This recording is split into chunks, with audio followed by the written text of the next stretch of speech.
Roseline didn't remember walking into the living room. She only remembered the feeling.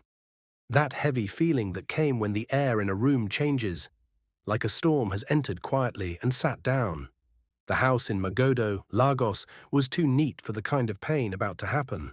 Marble floor, white curtains, a glass center table that always looked like nobody ever used it. Even the chandelier above them was shining too bright, as if it didn't know it was about to witness a family break. Mark was on one couch, his suit jacket off, sleeves rolled up, phone in his hand, like he had been pressing it for comfort. Sonia was standing, and Sonia's hand was on her belly.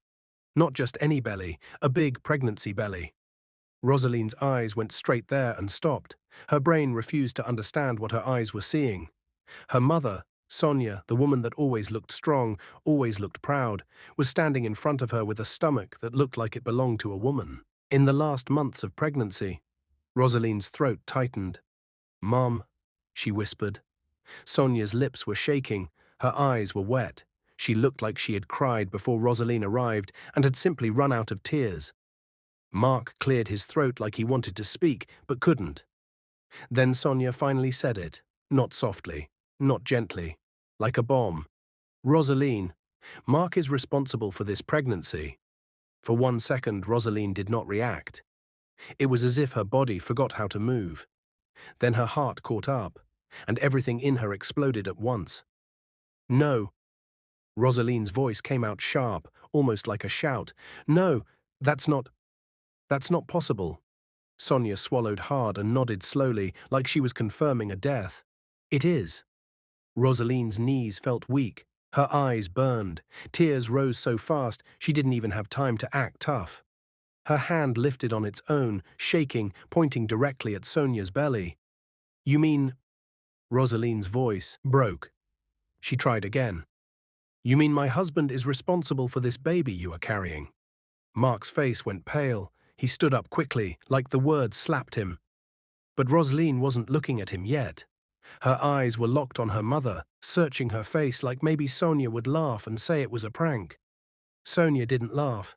Rosaline's tears fell. One, two, many. Her voice rose, not because she wanted to scream, but because her pain needed space. "Mum, how could you stoop so low to have anything to do with my husband?" Roseline said, her words flying out messy and fast. "How could you? In this same world, in this same Lagos, how could you when my father is still alive?" She paused. Her chest rose and fell. Her next words were slower, heavier. "And in prison. Because of you." That single sentence changed the room. It didn't just land, it shattered. Mark froze like someone poured cold water on him. "What?" he blurted out. His voice cracked. "What did you just say?"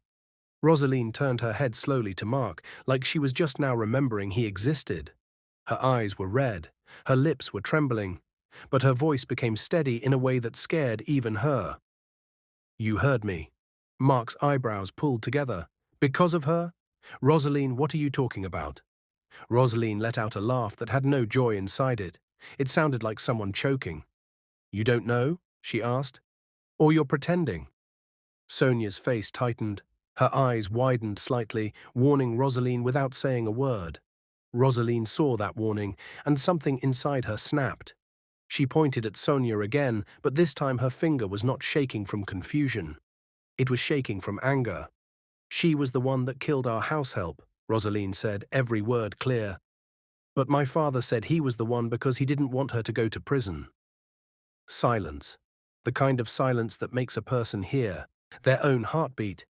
Mark's mouth opened, then closed. He looked at Sonia, then back at Roseline, like his mind was trying to rearrange reality. "What house help?" he asked slowly. "What are you saying?" Rosaline's tears kept coming, but her face became hard. "Her name was Favor," Roseline said, "a young girl, 19. She used to sing while washing plates. She liked mangoes and always begged me to buy her Bornvita. She died in our kitchen, Mark." Mark staggered a little, as if the picture hit him. Rosaline's voice rose again, painful and sharp. "And now," she continued, "you didn't only betray him, you betrayed me too." Mark's eyes filled with tears instantly. "No," he whispered. "No, Roseline, it's not like that." Sonia lifted her hand quickly. Roseline, stop. Roseline turned to her mother like she had never truly seen her before. Stop, Roseline repeated, her voice thin. You want me to stop? After you stood in my home and said my husband made you pregnant? Sonia's lips shook. Roseline, listen. Roseline took a step back, as if she needed space from both of them. Mark moved closer. Roseline, please, I swear to God, I did not. Don't swear, Roseline screamed suddenly. The sound bounced off the marble floor. Don't use God for this. Mark flinched. His eyes were wet, his hands open like he was begging without kneeling.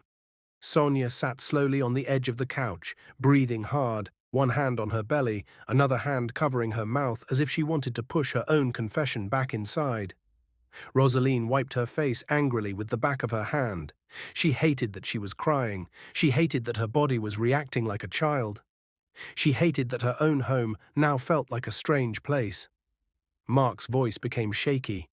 It happened the day you were admitted, he said quickly, like he was scared he would lose the chance to explain. Roseline, you were in the hospital. You had that severe stomach pain, remember? At Lagos University Teaching Hospital, you were on drip. Your phone was off. I was panicking. Rosaline's eyes narrowed. She remembered. It had been scary. She had been dizzy. The doctor had talked about stress and ulcer flare. Mark kept talking, words rushing out. I came back home late that night, he said. I was tired. Your mum said she had made food. I ate it. I didn't know. I didn't know anything was inside it. I swear. Rosaline's stomach turned. Sonia's eyes closed slowly. Mark's voice cracked. Tears rolled down his cheeks. I don't even remember falling asleep, he continued. I remember sitting on the bed, then nothing. The next morning I woke up, and I was in the same bed with her. He pointed at Sonia, but his finger looked weak, like it didn't even have strength. Rosaline's breathing became louder. Sonia's shoulders shook silently. Mark shook his head hard, like he was trying to erase the memory. I was confused, he whispered. I was sick. I felt trapped. I asked her what happened. She told me to keep quiet. She said if I spoke, she would destroy everything. Roseline, I didn't know what to do. Roseline stared at him, her eyes wide, like she was watching a stranger. Sonia suddenly opened her eyes and spoke in a low voice that sounded like a warning. Mark, stop. Mark looked at her like he hated her and feared her at the same time. Roseline whispered, You drugged him. Sonia swallowed hard. She didn't answer immediately. That made Rosaline's heart sink even deeper. Mark wiped his face roughly. After you were discharged, he said, she left. She stopped answering calls. She avoided you. Avoided me. She disappeared. Rosaline's voice sounded small now. And you didn't tell me. Mark's shoulders fell. I was ashamed, he said. I was scared. Thought nobody would believe me. And you were finally happy again, after everything with your dad and that case. I didn't want to add more problems. Roseline laughed again, but it was bitter. So you kept quiet, she said. You stayed in my house. You ate my food. You held my hand. You looked into my face. And you kept quiet. Mark opened his mouth. No words came out. Sonia's hand rubbed her belly slowly, as if the baby inside her was the only thing still real. Then Sonia spoke again, voice trembling. I didn't plan for it to go this far, she said quietly. Rosaline's head snapped up. You didn't plan, Roseline repeated. So you're admitting it.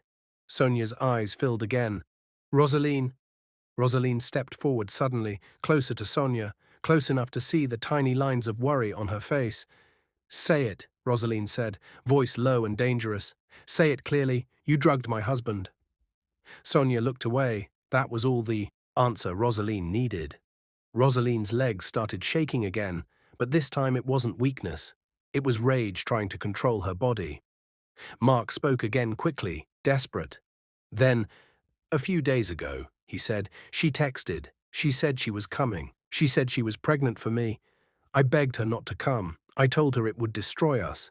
She said she didn't care. Roseline turned slowly to her mother. So you came to do what? Roseline asked. To scatter my life? Or to claim my husband like he's a handbag you bought?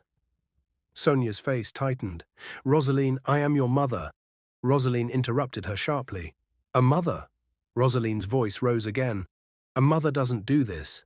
A mother doesn't betray her own child. A mother doesn't send her husband to prison, then come back and steal her daughter's husband too." Sonia flinched at that. Mark whispered, "Roseline." But Roseline was no longer hearing comfort, only fire, only betrayal, only pictures in her head.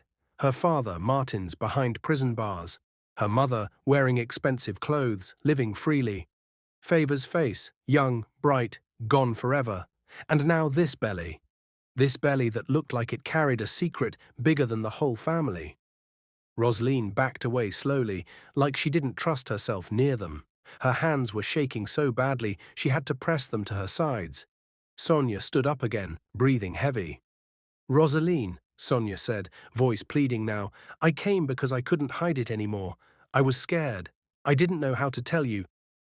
Rosaline's eyes flashed. "You were scared," she repeated softly. "You were scared of telling me, but you were not scared of doing it." Sonia's mouth opened, then closed. She looked at Mark, like she wanted him to help her. Mark looked away, tears still on his face. Roseline stood there, swallowing hard, trying to breathe, trying not to faint. Then she turned, walked to the side table, picked up her handbag with a sudden rough movement. Mark stepped forward quickly. "Roseline, please don't go like this," he begged. Roseline stopped at the doorway and turned back slowly. Her eyes were wet. Her voice was calm now, and that calm was frightening. "I'm going," she said, "because if I stay one more minute in this room, I might do something I will regret." Sonia took a step forward, hand on her belly. "Roseline." Roseline lifted her palm. "Don't," she said quietly. "Don't call my name like you care." She stared at Mark one last time, and the pain on her face shifted into something else, something sharp, something purposeful. "You both will hear from me," Roseline said. Mark's eyes widened. "Roseline, what does that mean?" Roseline did not answer. She walked out of the living room, out of the house, and into the bright Lagos afternoon, like someone walking away from a burning building. Outside, the sun was shining. People were moving. A neighbor's generator was humming. A small boy rode a bicycle down the street. Normal life, but Rosaline's life was no longer normal. She sat inside her car, hands on the steering wheel, breathing like she had run a race. Her phone buzzed. A message came in, from an unknown number. She glanced at it, and her blood ran cold, because the message had only one sentence. "If you try to expose me, your father will never leave prison alive." Rosaline's fingers tightened around her phone. Her eyes filled again, but this time it wasn't just tears. It was a decision forming, a dangerous one. She whispered to herself, voice shaking, "Okay, you want war?" She started the car, and she drove off. Roseline didn't know who sent that message, but she knew one thing for sure: someone was watching, someone was threatening her, and the truth about her father's prison case was bigger than she ever imagined. And the next thing Roseline planned to do would shock everyone. Roseline did not cry while driving, she thought she would. But instead, her face became still. Too still. The kind of still that comes when someone has crossed from pain into purpose. Traffic on 3rd Mainland Bridge was slow that afternoon. Okadas weaved between cars. A bus conductor was shouting, "CMS, CMS."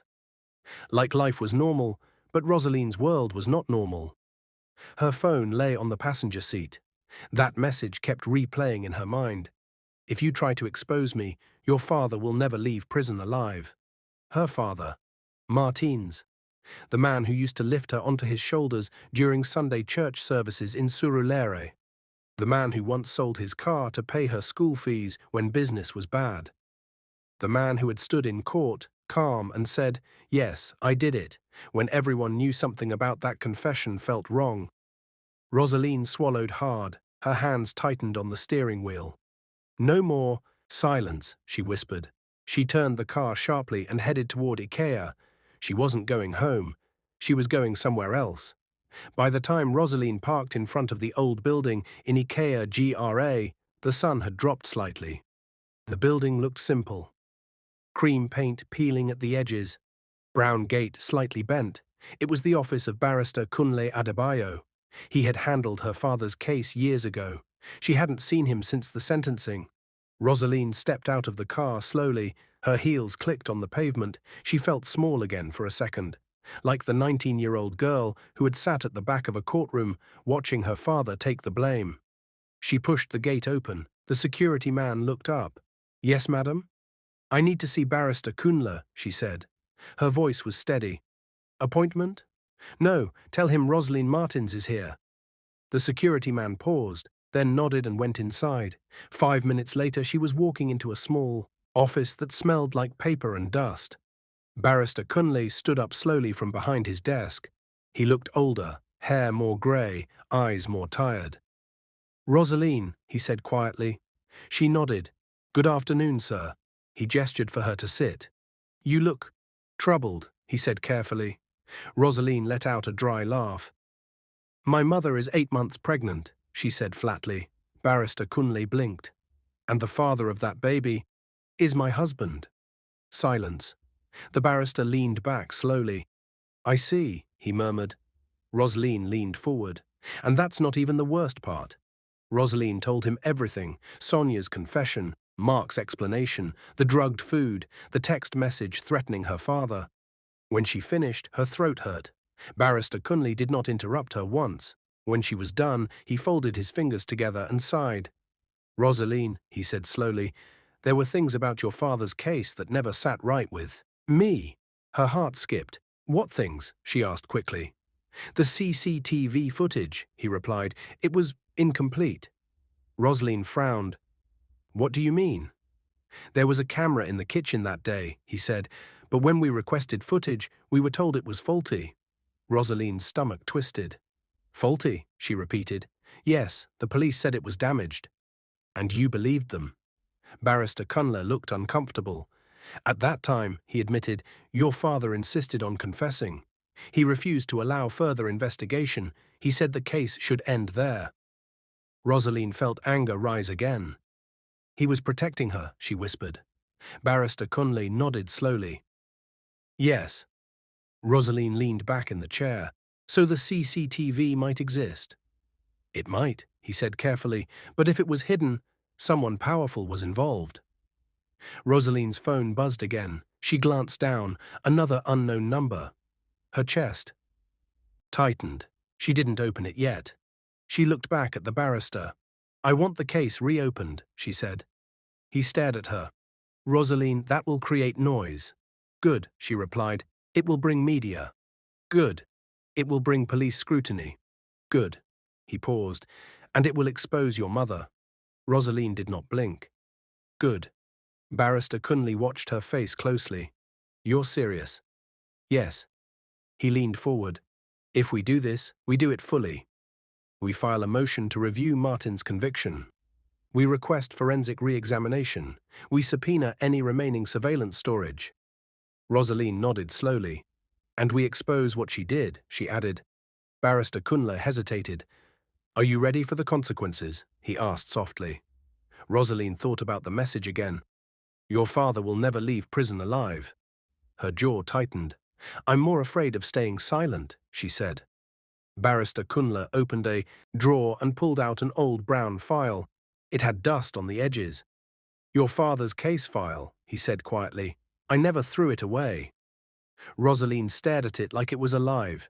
He opened it carefully. Inside were printed photos from the crime scene, statements, police reports, and then something else. A small note clipped at the back. Barrister Kunle frowned. "I don't remember this," he muttered. Roseline leaned closer. The note was handwritten: "Backup Storage Unit, Ikeja Industrial Estate, Code S-17. Roseline blinked. "What is that?" she asked.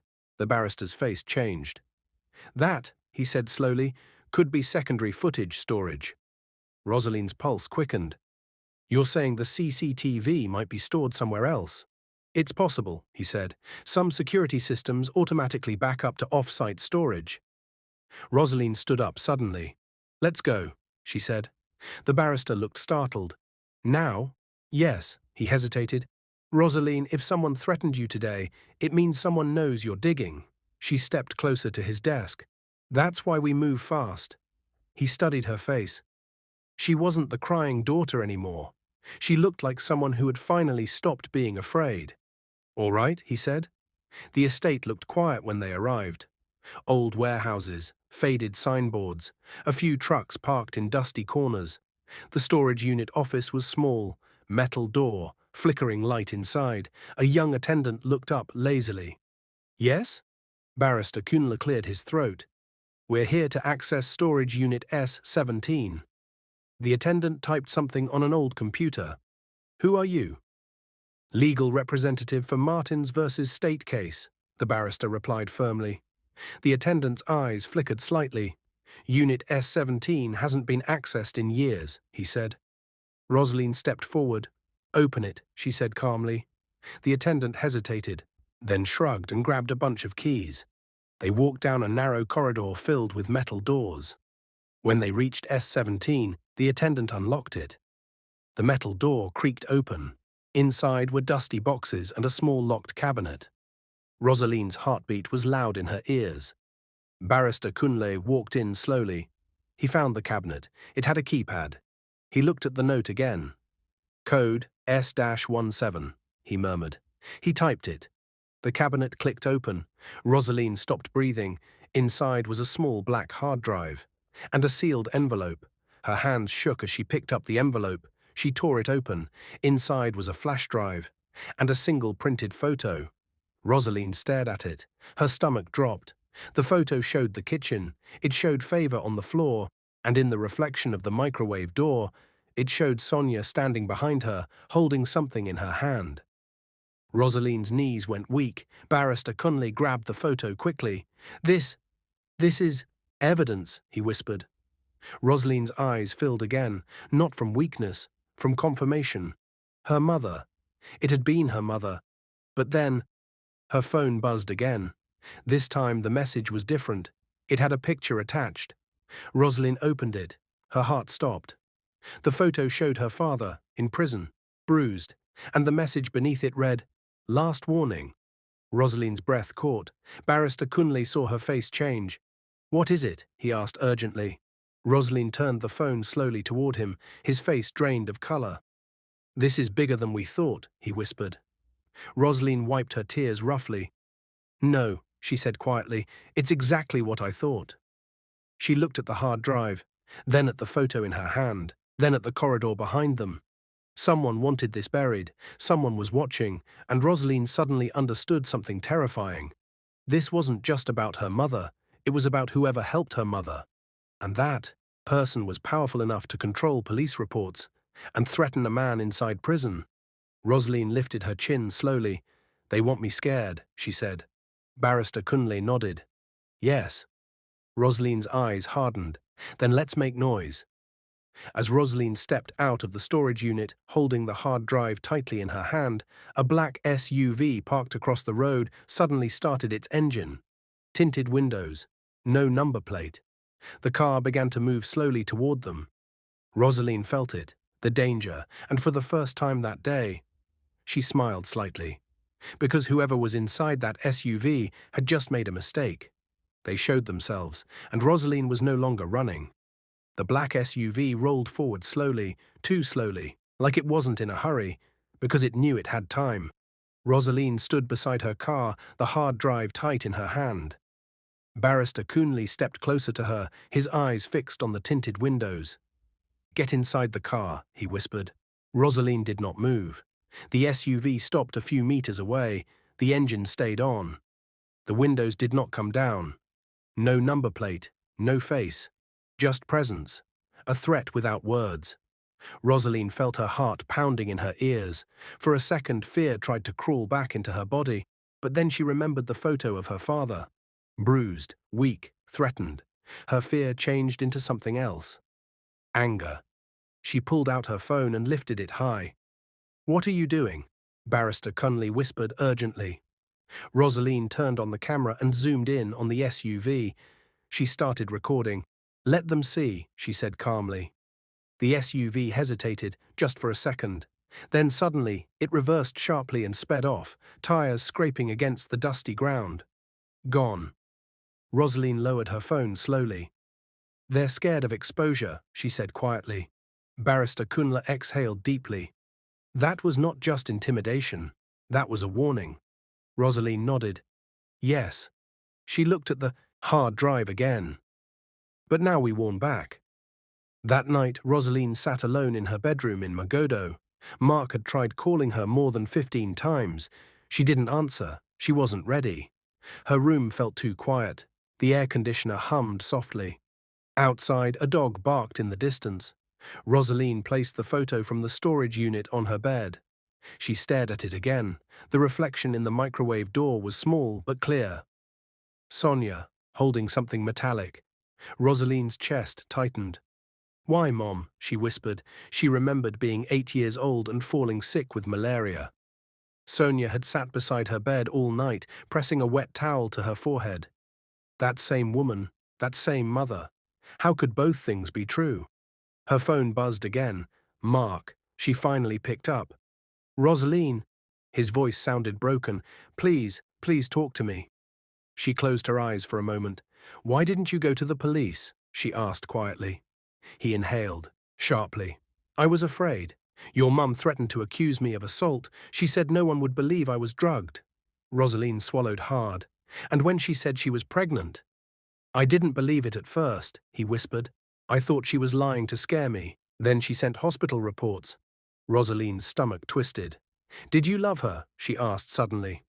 There was a long pause. "No," Mark said quickly. "Never."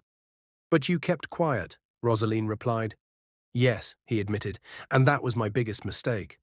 Roseline felt tears rise again. "Silence can destroy people," she said softly. Mark's voice broke. "I know." She ended the call without saying goodbye. Because love felt small compared to what was happening. The next morning, Roseline walked into Barrister Kunle's office again. This time she wasn't shaking. "I want a press conference," she said immediately. The barrister blinked. "That is bold." "Yes." "It will expose your family publicly." "Yes." "It will affect your marriage." Roseline paused, then said it clearly. "My marriage is already broken." Barrister Kunle studied her face. "You're serious about dissolving it?" Roseline nodded. "I will not stay married to a man tied to my mother in any way. Even if he was drugged, even if he was manipulated, I cannot breathe in that shadow."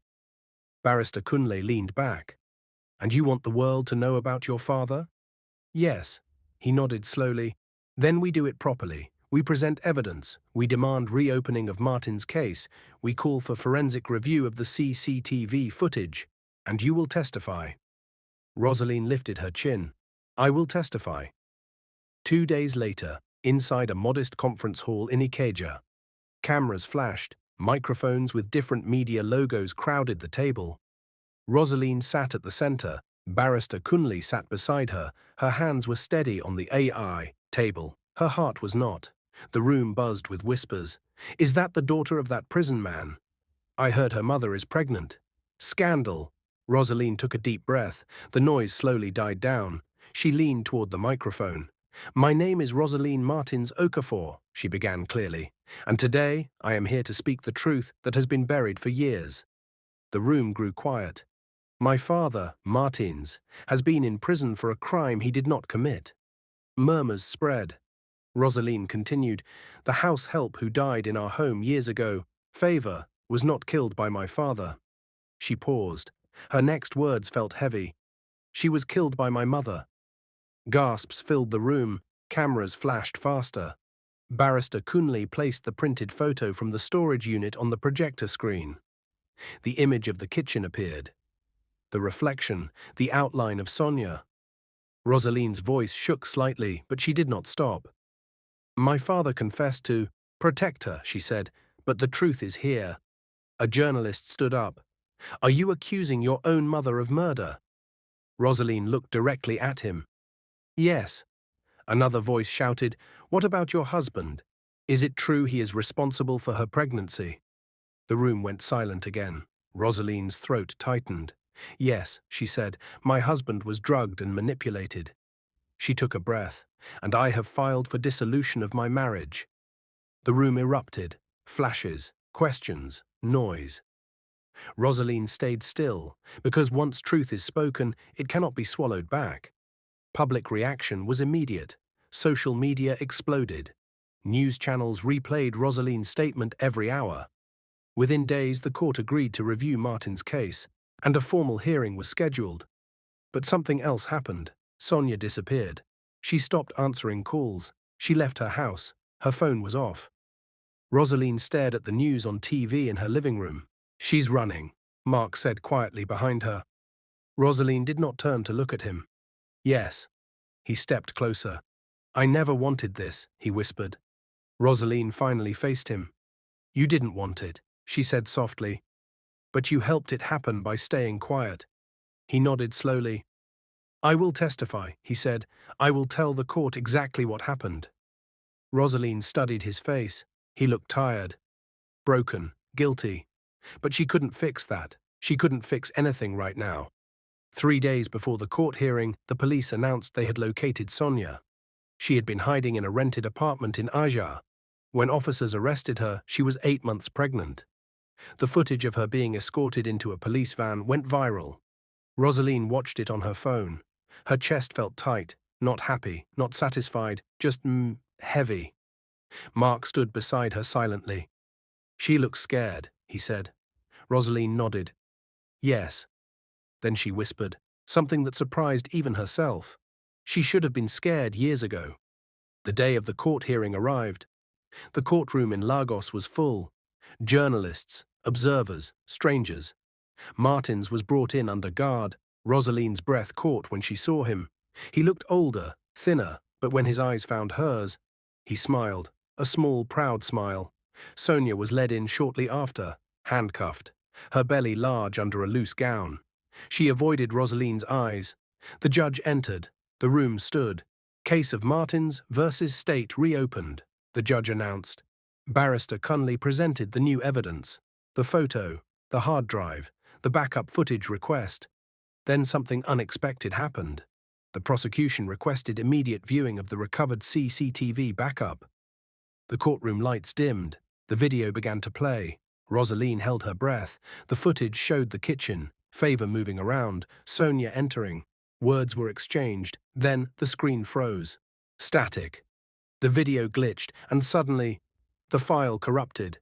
The screen went black. The courtroom erupted in murmurs. Barrister Cunley's face went pale. "That file was intact," he whispered. Roseline's heart dropped. Someone had accessed it. Someone had erased it.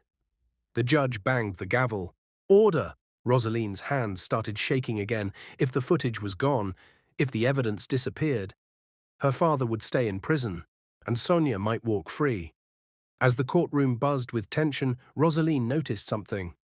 Sonia. She wasn't scared anymore. She was smiling, just slightly. And in that moment, Roseline understood something terrifying. This was not over. This was only getting deeper.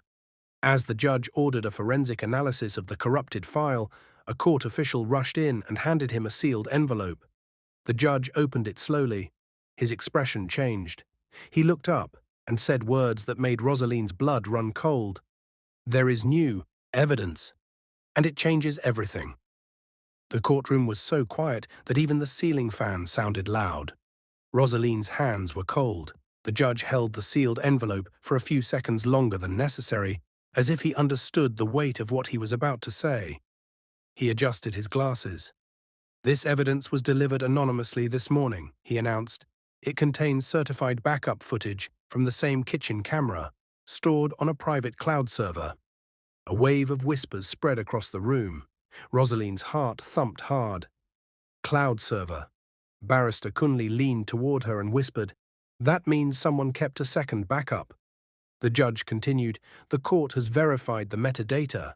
It has not been tampered with." Sonia shifted in her seat. For the first time since entering the courtroom, her smile disappeared. The lights dimmed again. The screen flickered. This time the video played clearly. Roseline's breath caught. The kitchen appeared on screen. The date stamp was visible. Favor stood by the sink, humming softly as she washed plates. Then Sonia entered. They spoke. No audio. Just movement. Favor looked confused. Sonia moved closer, her hand lifted. Something flashed. Favor staggered backward. Roseline's stomach twisted. Favor fell. Sonia stood still for a moment, breathing hard. Then she wiped the handle of the knife. She looked around, and then she dragged Favor's body slightly before stepping out of the camera's view. Gasps filled the courtroom. Roseline felt tears stream down her face, but she didn't wipe them. Martin sat still, his eyes fixed on the screen. Sonia's hands began to shake. "This is not complete," Sonia suddenly shouted. "You don't know what happened before that." The judge banged his gavel. "Order." But the damage was done. The truth had been shown. Barrister Kunle stood slowly. "Your Lordship, this footage confirms that Martin's falsely confessed to protect his wife. We request immediate dismissal of the conviction." The prosecutor stood too, his voice firm. "And we request formal charges against Sonia Martins for homicide and obstruction of justice." Sonia turned suddenly toward Roseline. "You did this," she whispered harshly. Roseline met her eyes. "No," she said quietly, "you did." The judge adjusted his robe. "Martin's conviction is hereby overturned pending final documentation. He is to be released immediately." The courtroom exploded into noise. Roseline felt like the air rushed back into her lungs after years underwater. But the judge was not done. "As for Sonia Martins," he continued, "she is to remain in custody pending sentencing. Given the severity of the crime and the attempt to conceal evidence." Sonia's knees buckled slightly. Roseline's heart pounded again. This was the moment. The judge's voice echoed through the room. "Sonia Martins is sentenced to 20 years imprisonment." Silence, then chaos. Sonia cried out, clutching her belly. "This is your mother," she screamed at Roseline. "I carried you." Roseline stood slowly. "And you carried lies," she said, her voice shaking but firm. Police officers moved to escort Sonia away. Martin stood up. His chains were removed. He looked at Roseline with tears in his eyes. As he walked toward her, Sonia was led past them. She reached out slightly. Martins looked at her, then he turned his face away. Roseline stepped into her father's arms, and as he held her tightly, she felt both broken and free. But even as the courtroom emptied, one question lingered in her mind. Who sent that envelope? And why? Because someone had saved them at the last second, and that someone still hadn't revealed themselves. The prison gates closed behind Sonia with a heavy metallic sound. It echoed. Roseline felt it inside her chest. 20 years. 8 months pregnant. 20 years. The news spread across Lagos like wildfire. Talk shows discussed it. Churches debated it. Social media argued about it. But Roseline stopped reading comments. She was tired of noise. What she wanted now was quiet. 3 days after the judgment, Martin stepped out of prison fully free. No handcuffs, no guards. Just sunlight. Roseline stood waiting outside with Barrister Kunle. When Martin saw her, he froze for a moment, then walked toward her slowly. He looked thinner, his beard was fuller, his eyes were older, but when he reached her, he opened his arms. Roseline fell into them like a child. "I'm sorry," she whispered, tears soaking into his shirt. Martin shook his head gently. "You have nothing to be sorry for." His voice was weak but steady. "I should have told the truth years ago." Roseline pulled back slightly and looked at him. "You were protecting her," she said softly. Martins nodded. "Yes. I thought love meant sacrifice. I didn't know silence could become poison." Roseline swallowed hard. Silence. Poison. That word stayed with her. The divorce hearing was short. Mark stood quietly before the judge. He did not argue. He did not fight. He only nodded when Roseline's lawyer presented the request for dissolution. The judge granted it. Mark was ordered to pay her $500,000 as settlement. Outside the courthouse, Mark approached her slowly. "I never meant to hurt you," he said quietly. Roseline looked at him for a long time. "I believe you," she replied. His eyes filled with tears. "But believing you doesn't erase what happened." He nodded slowly. "I will live with that." She watched him walk away. He looked smaller somehow, not evil, just broken. Weeks later, Roseline received news from the prison. Sonia had given birth to a baby boy. healthy, strong. Roseline stared at the message for a long time, her heart twisted in ways she didn't expect. Martins sat across from her in their new rented apartment in Surulere. Simpler, smaller, peaceful. "Will you visit her?" he asked gently. Roseline shook her head slowly. "No." There was no anger in her voice, just finality. "I can forgive," she said quietly, "but I cannot pretend." Martins nodded. "I won't go either." The room was silent for a moment, then Martins reached across the table and held her hand. "We will rebuild," he said. Roseline squeezed his hand.